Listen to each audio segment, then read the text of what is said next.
Welcome to another episode of Dubai Real Estate Unplugged, the official podcast of House & House. I'm your host, Charlie Bannon, Managing Director of House & House, and today I'm thrilled to be joined by one of our new sales directors, Clementine Monroe, and a familiar voice in the podcast, our leasing director, Jake Walton. In this episode, we will take a close look at Dubai's real estate market performance for Q2, covering both sales and leasing activity, while sharing some predictions for the rest of the year. Let's get started. Clementine, new to the podcast, relatively new to the company. I don't know if you want to quickly introduce yourself. I'm Clementine. I'm very happy to be here. I've spent the last 12 years in the Gulf, working in the UAE, but also Kuwait and Saudi with some of the biggest names in residential real estate. And I'm very excited, though, to now be at House & House in capacity as sales director, looking after some of our biggest villa communities, whilst also working to get us cemented into some new ones. Nice, a wealth of experience. And Jake Walton, welcome back. Thank you. Thanks for having me again. Yeah, Jake Walton, leasing director for the last year, and House & House representative and employee for 3 years now. Celebrated my anniversary this month, so it's been a journey, but very glad to be here. Thanks for having us on. Congrats. 3 years. Flown by, I'd imagine. Yeah, absolutely. So just Dubai life, right? Comes at you fast. So Clementine, let's kick us off with some sales. So I'll quickly headline some of the stats we've got. So just over 44,300 transactions for quarter two, 18.9% growth from quarter one to quarter two, and year on year, 46.1%. So more of the same, more of an upwards trajectory, which is positive for investors and people that have interest in the economy here in Dubai. But what is happening from your perspective? What are you hearing, what are you seeing, what's interesting? I think probably what we're seeing that's maybe not so interesting to the audience, but is continued strong growth on Palm Jumeirah, Dubai Marina, positive story happening there. And I think that's just down to Dubai being the beneficiary of this millionaire migration that we're hearing a lot about in the news and that we're seeing on the ground. Dubai looking like a safe haven for wealth, a good opportunity from an ROI point of view, and also a great place just to have a pied-à-terre to come and be. But probably what's more interesting for our listeners and for us on the shop floor is this really exciting growth that we're starting to see in some of these areas that were perhaps a little bit unknown. So to look at the data, the 22% increase in areas like Talal Al Gaf, that was the new kid on the block. Were MAF going to deliver what they'd promised? And they absolutely have. So to see the growth in those communities is really exciting. And also growth in new areas for us as a business and for residents, places like Villanova seeing really positive growth there as well. And so Villanova, why is that now coming onto the scene? Because Villanova's been here for a while now, but it's now sort of creeping into the stats that get highlighted. I think what we're seeing is probably a bit of the tenant story, or where people had been living in areas like Arabian Ranches, Victory Heights, along that Al Qudra corridor, but probably sadly being outpriced now from the homes where they had set up, put roots down, wanting to stay within that environment, but being probably a little bit more realistic about their budget.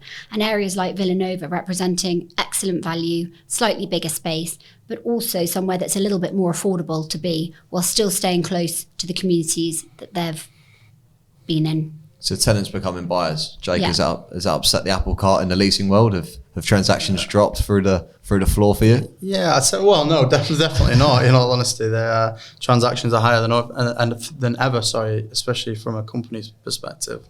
But I definitely think tenants are turning to buyers much quicker in this market.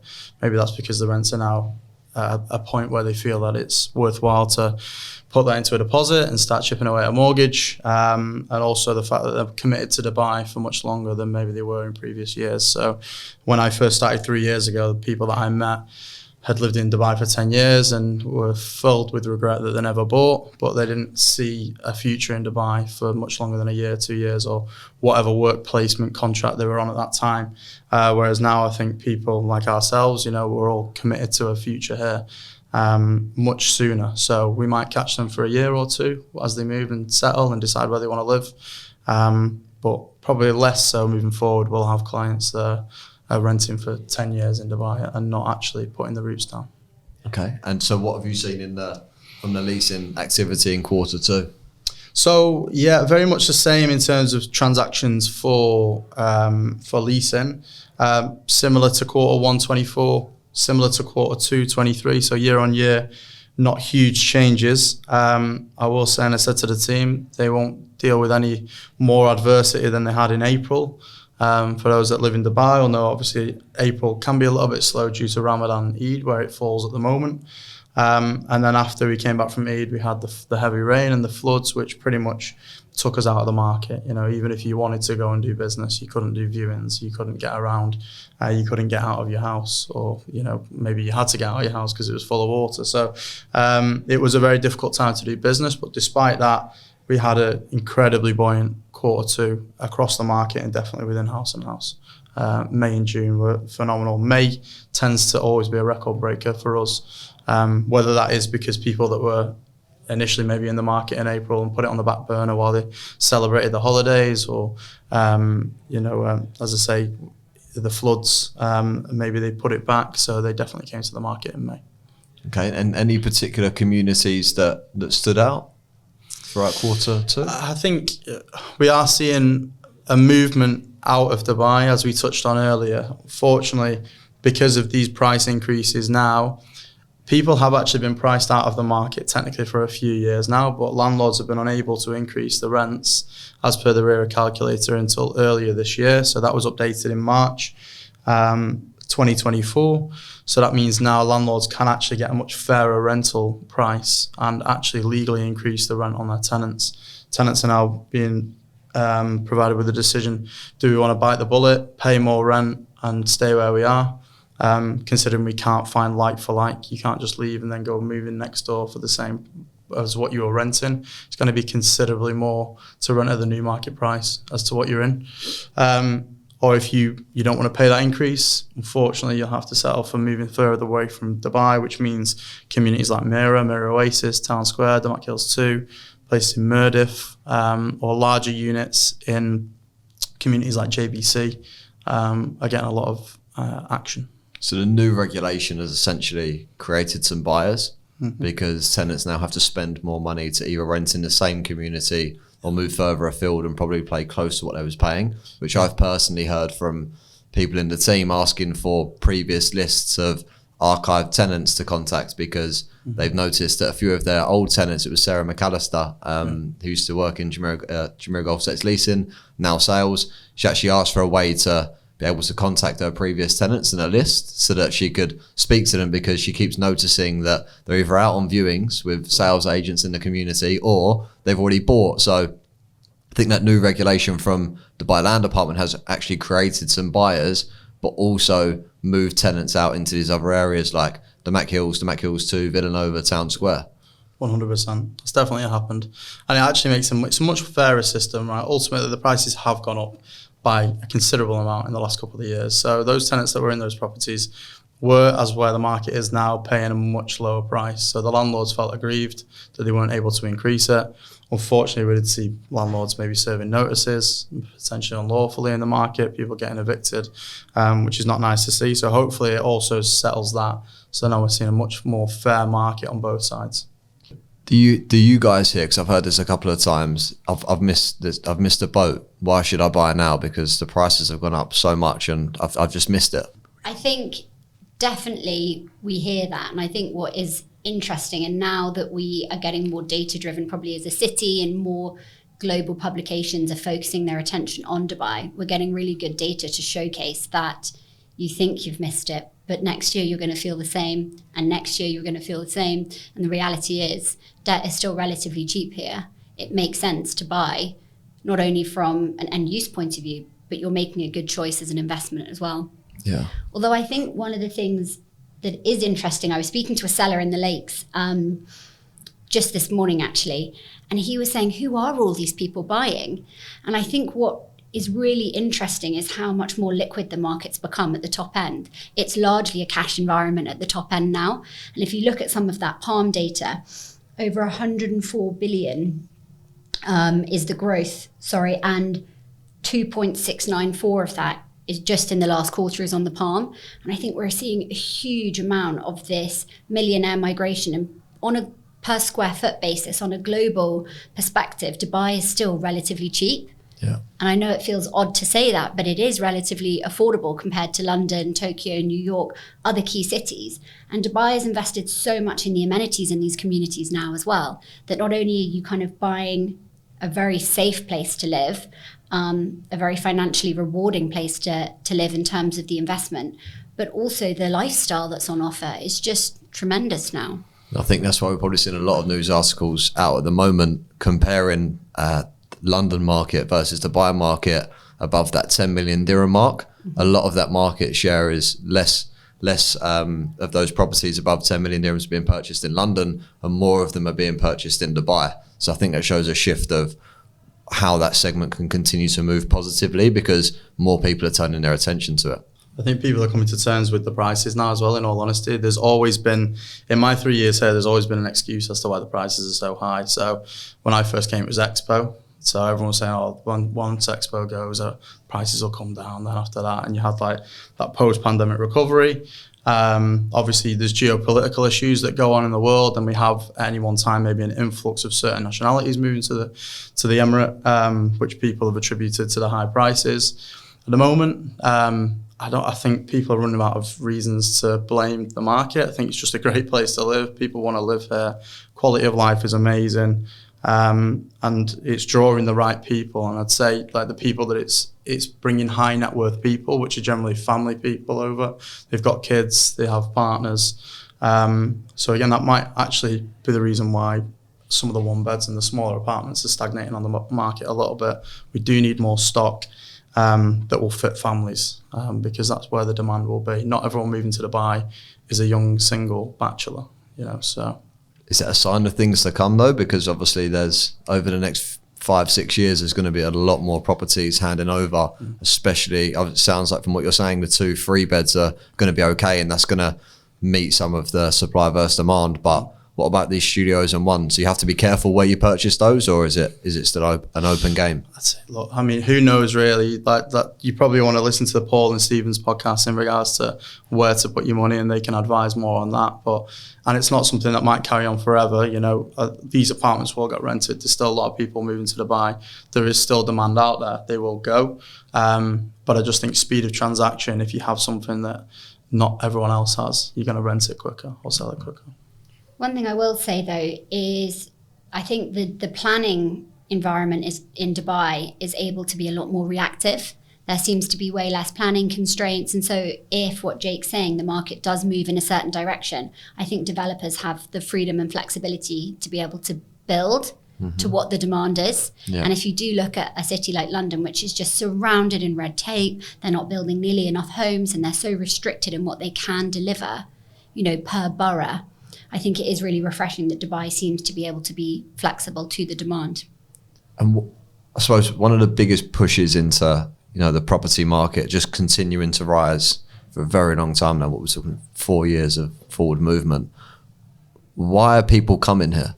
And why are people choosing to invest here without even coming here? Because you hear so much of the international investor never coming to Dubai, but is purchasing an off-plan property or trying to purchase something for instant rental returns. The attraction is obviously the returns, but is that going to continue? Do you think it's going to slow down? Because if that stops, obviously the market stops to a certain degree as well. But what's your sense on things? Is that continuing? Is it stopping? Is it slowing? I think one thing I will say, I've spent a lot of my career working in the international space, covering, France, America, and a lot in London. And the home buying process in these cities is expensive, painful, slow. You need a lot of third-party support. And the reality is the Dubai government have digitalized the entire process here on the Rest app, which you can have international as well as domestic access to. The fixed buying fees, it's incredibly transparent on how to buy here, can be easily facilitated by agents. And I think it's not just the returns, but it's that long-term ease of doing business that is so important to people. I think the world gets busier and busier. We're all time poor. And I think Dubai has really tapped into how easy they're making it to do business. And I think that's a bit of an unspoken part of the journey here, how quick and seamless it can be to just buy a home. Completely agree. So I suppose that's recapping what's been happening. A lot of people will be interested to know our opinions, I suppose, on where we think it will be by the end of the year and maybe forward on from that. What are the predictions? How do you see things moving from a leasing aspect over the next 6 to 12 months, Jake? I think very much the year has gone as we anticipated. We anticipated steady growth, but at a much slower rate. There was no way that it could continue at the rate of 2023, which is a good thing. So we are still seeing a continuous upwards trajectory going into the second half year, and I expect more of the same, to be honest. So same. Nothing crazy up, nothing crazy down. No, I don't think so. I think ultimately people are still moving here. Prices will continue to increase. People will still buy, people will still sell, people will still rent. There's going to be a lot of transactions, there's going to be a lot of moving parts, but generally I see an upwards trajectory. Nice. Clementine? I think, to echo Jake, probably pretty similar, but I suppose on a more intimate level, what I'm quite excited about is we've got a couple of communities where we've now, as a business, started to work in. And as these homes are not quite handing over, we're at snagging phase. So I suppose what I'm excited is just to see our brand getting out there more in communities that we haven't previously engaged in, and just, I guess, matching more home sellers to home owners. I think also schools is a good prediction for us, and there's a significant amount of schools still being built. Schools go back quite early. We've got a lot of people who are at the moment away enjoying their summer holidays. So I think the team are getting a sense of a real pent-up demand when people are saying, I'm back in a few weeks, then we can do viewings on my home, or then I'm ready to start viewing with you. So I suppose just getting excited for August, and then handovers in September, October, November, just driving more good news towards the end of the year. What communities are we expanding into? One of the things what I was thinking of is particularly Marouge. So that's about a 600 home community just to the south of Jumeirah Park in Al Fajan. We're already one of the strongest agents in those areas, but where those traditional tenants perhaps can't quite afford to buy in those communities as prices begin to get quite punchy, I think being able to offer them gated, brand new product just moments away of where they've already been is exciting. And then we've talked about Tilal Al Gaf, but there's a significant amount to still come there. Mm-hmm. The people who are already living in Tilal homes are really happy, and I think that's exciting. I think there's a level of nerves when you buy off plan. Are you going to get what you were promised? And Talal's a great news story that absolutely Majid Al Futtaim deliver on what they promised. People are excited. A lot of repeat investors, but also first-time buyers getting settled in. And I suppose what's nice to see on the back of that is that as these properties do come to market, there was always that big question mark of, when the developers start handing over, that's when the property prices are going to start dipping because it'll be oversupplied and not enough demand. But from what you guys are saying, it's boring, but we're going to continue to rise at a steady pace, which may be boring to talk about on a podcast, but from an investment perspective, it's probably quite safe and quite mature. And I suppose anyone in the market is probably what they want to hear. Absolutely. And I think Jake said as well, people used to come out here with quite a temporary mindset. Am I going to put down roots? Am I going to actually buy? But I think as more things happen in people's home countries, and Dubai just continues to look like a safe place to be, I think people are excited to be jumping on the bandwagon and beginning to actually perceive Dubai as a value proposition. You do get a lot of square footage for your money. You do get a lot of community and placemaking for your money. And I think people are excited to be putting down roots and buying homes here. Certainly.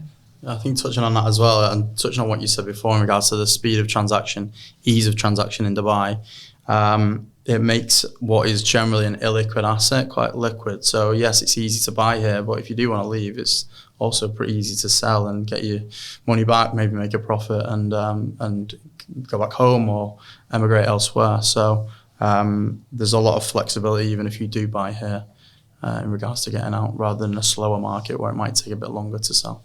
Completely agree. So I was just finishing on some stats. In Q2 this year, there was just over 44,300 transactions, which is a 18.9% increase from Q1 to Q2, and a 46.1% increase year on year. Thank you, Clementine and Jake, for joining me today, and a big thank you to all of our listeners for tuning in. For an in-depth look at the Dubai real estate market, don't miss our Q2 reports featuring insights into over 30 different communities. The link will be in our show notes. Make sure to subscribe to our podcast on your preferred platform to be notified about our latest episodes. See you in the next episode.